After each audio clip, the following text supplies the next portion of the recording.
ছেলেটা যে এক ওয়াক্ত নামাজ পড়ে না এটা কোনো সমস্যা না, কামাই করলে অসুবিধা। ছেলেটার যে কোনো চরিত্র নাই এটা কোনো বিষয়। ছেলেটা যে সুদ খায়, হারাম উপার্জন করে, এটা কোনো দেখার বিষয়। দেখার বিষয় হলো রোজগার করে কি, টাকা কামাই করে কি। এই হলো মা বাবার তৃপ্তি। টাকা রোজগার করলে ভালো, না করলে ভালো না।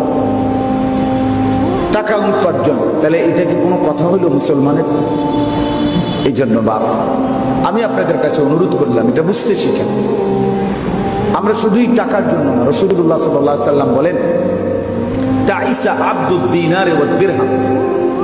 আব্দুদ দিনারে ওয়াদ দিরহাম অর্থ হলো দিনার এবং দিরহাম, মানে স্বর্ণ মুদ্রা, রৌপ্য মুদ্রা।